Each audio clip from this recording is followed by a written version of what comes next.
Vantaan Pyhän Laurin kirkon alttarimaalauksen tekijä on oletettavasti Ingeborg Malmström. Monipuolisesti lahjakas taiteilija oli aikansa tuotteliaimpiin kirkkomaalareihin kuuluvan Robert Wilhelm Ekmanin oppilas. Maalaus on Herttoniemen kartanon omistajan Johan Abraham Stjernschantzin ja hänen puolisonsa Hedvig Charlotta Kronstedtin lahjoitus vuodelta 1853.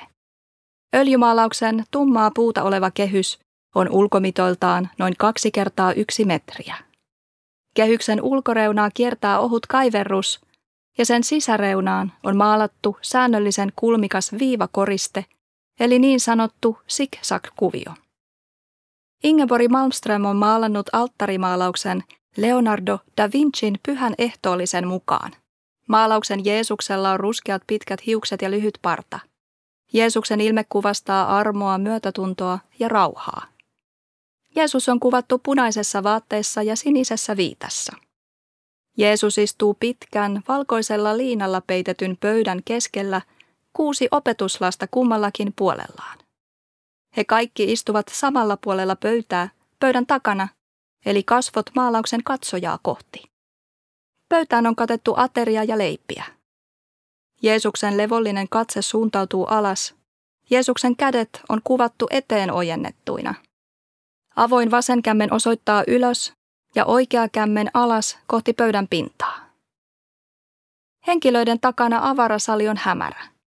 Huoneen peräseinällä on 3 ikkunaa, jotka jakavat maalauksen sisä- ja ulkotilaan. Ikkunoista avautuu näkymä kauas kukkuloiden ympäröimään kaupunkiin.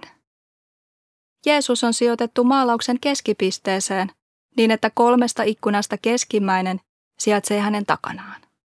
Leonardo valitsi maalaukseen hetken, jolloin Jeesus kertoo opetuslapsilleen, kuinka yksi heistä tulee kavaltamaan hänet.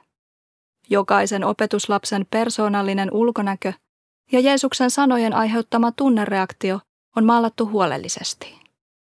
Opetuslasten ilmeiden ja eleiden on tulkittu kuvaavan yllättyneisyyttä, järkytystä ja suuttumusta. Opetuslapset ovat eri-ikäisiä ja suurin osa heistä on parrakkaita. Opetuslasten vaatetuksen väritys vaihtelee, samoin kuin heidän hiustensa pituus ja väri. Maalauksen henkilöt sijaitsevat seuraavasti alkaen vasemmalta. Pöydän päässä Bartolomeus on ponnahtanut seisomaan.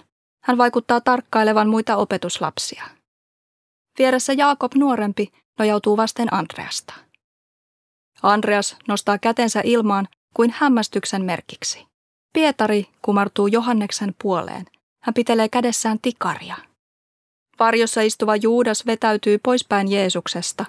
Hän puristaa nyrkissään pientä pussukkaa, kenties kukkaroa. Alistuneelta vaikuttava Johannes on ristinyt kätensä. Opetuslasten keskellä Jeesus odottaa tyyden rauhallisena. Tuomas on kohottanut kätensä. Muuten käsi on nyrkissä, mutta suora etusormi osoittaa ylöspäin. Jaakob vanhempi levittelee pöyristyneen oloisena käsiään. Filippus katsoo kohti Jeesusta ja painaa kätensä rintaansa vasten kuin hätääntyneenä tai epätietoisena. Matteus viittilöi Jeesuksen suuntaan ja katsoo kysyvästi vierustovereihinsa Taddeukseen ja Simoniin.